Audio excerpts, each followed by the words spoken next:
कक्षा 10वीं के हिंदी शिक्षण में आप सभी का स्वागत है। आज की हम अपनी इस कक्षा में कर्तृवाच्य, कर्मवाच्य और भाववाच्य को पढ़ने के बाद आज हम वाच्य परिवर्तन के कुछ नियम हैं महत्वपूर्ण, उन नियमों को हम समझेंगे और इसमें दो ही नियम हमारे काम आएंगे। पहला तो ये कि कर्तृवाच्य से कर्मवाच्य कैसे बनता है और दूसरा नियम ये कि कर्तृवाच्य से भाववाच्य कैसे बनता है। तो इन दोनों के ही उदाहरण और इन दोनों के नियमों को हम समझेंगे। तो जैसा कि चित्र मैंने आपके पास जो भेजा है उसमें सबसे पहले वाच्य परिवर्तन की रूपरेखा दी हुई है। इसमें देखेंगे सभी कि विभिन्न प्रकार की क्रियाओं के प्रयोग में एक वाच्य से दूसरे वाच्य में परिवर्तन को ही वाच्य परिवर्तन कहते हैं। वाच्य परिवर्तन के अंतर्गत सकर्मक क्रिया के प्रयोग में कर्तृवाच्य से कर्मवाच्य और कर्मवाच्य से कर्तृवाच्य में परिवर्तन हो सकता है। इसी प्रकार अकर्मक क्रिया के प्रयोग में कर्तृवाच्य से भाववाच्य और भाववाच्य से कर्तृवाच्य में बदला जा सकता है। तो वाच्य परिवर्तन के कुछ नियम हैं। सबसे पहले हम देखेंगे कर्तृवाच्य से कर्मवाच्य कैसे बनाया जाता है। तो इसके लिए पहला नियम है कि कर्तृवाच्य की क्रिया को सामान्य भूतकाल में बदलना चाहिए।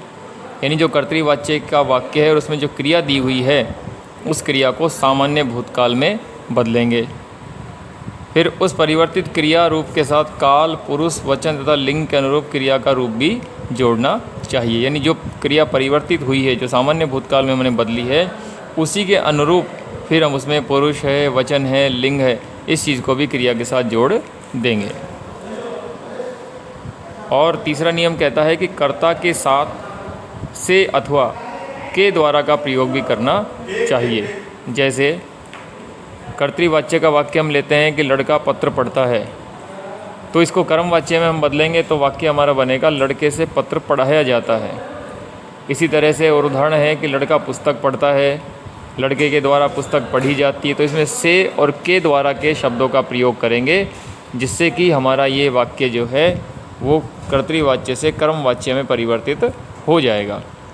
और उदाहरण नीचे हैं कि लड़का पत्र पढ़ चुका, तो इसमें इसको कर्मवाच्य में बदलेंगे तो बन जाएगा कि लड़के के द्वारा पत्र पढ़ा जा चुका है। अंतिम उदाहरण इसका हम ले रहे हैं, वे अंग्रेजी बोल सकते हैं, ये कर्तृवाच्य है और इसको कर्मवाच्य में हमने बदला तो ये बदल जाएगा कि उनसे अंग्रेजी बोली जा सकती है। तो इस तरह से कर्तृवाच्य से कर्मवाच्य में बदलना ही कर्तृवाच्य का पहला नियम है। और इस नियम में तीन चीज़ें अपन ने बताई आपको। उसमें से सबसे पहली चीज़ ये है कि एक तो सामान्य भूतकाल में बदलेंगे क्रिया को, फिर उसी क्रिया के अनुरूप पुरुष, वचन और लिंग को हम जोड़ेंगे और से या के द्वारा शब्द का प्रयोग करते हुए उस वाक्य को पुनः लिखेंगे। इसी तरह आगे दूसरा नियम हमारा कहता है कि कर्तृवाच्य से भाववाच्य कैसे बने। तो इसमें पहला नियम है कि क्रिया अन्य पुरुष तथा एक वचन में रखनी चाहिए। यानी कर्तृवाच्य से जब हम भाववाच्य बना रहे हैं तो उसमें क्रिया जो है वह अन्य पुरुष और एक वचन की रखेंगे। दूसरा नियम कहता है कि कर्ता कारक में कर्ण कारक की विभक्ति लगानी चाहिए। कर्ता कारक में कर्ण कारक यानी ने की जगह क्या लगाएंगे, से लगाएंगे, क्योंकि कर्ता कारक की विभक्ति ने है और कर्ण कारक की विभक्ति से है। फिर तीसरा नियम यह है कि क्रिया को सामान्य भूतकाल में परिवर्तित कर उसके साथ काल के अनुरूप क्रिया का रूप जोड़ देना चाहिए। यानी जो काल है उसी के अनुरूप उसमें क्रिया जोड़ देंगे। और अंतिम नियम कहता है कर्तृवाच्य से भाववाच्य बनाने में कि आवश्यकता अनुसार निषेध सूचक नहीं का प्रयोग करना चाहिए। कि अगर वाक्य में नहीं का प्रयोग आया है कर्तृवाच्य में दिया हुआ तो भाववाच्य में भी उसमें नहीं का प्रयोग हम करेंगे। जैसे एक दो उदाहरण हम देखते हैं कि मयंक नहीं सोता है, ये कर्तृवाच्य हुआ।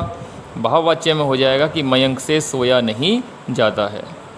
और उदाहरण देखेंगे, सुशीला दिन में नहीं सोती, तो सुशीला से दिन में नहीं सोया जाता।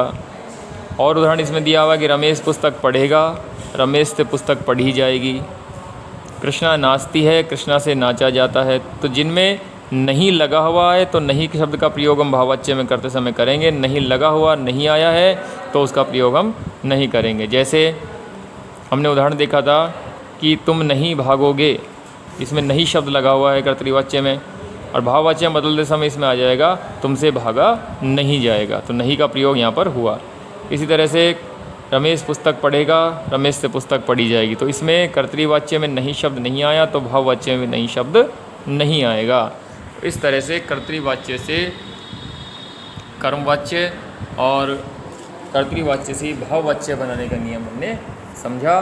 इस नियम से संबंधित प्रश्न भी हमारी परीक्षा में आएगा कि कर्तृवाच्य का उदाहरण दिया हुआ आएगा, उसमें कहा जाएगा कि इस कर्तृवाच्य को कर्मवाच्य या भाववाच्य में बदल कर लिखिए।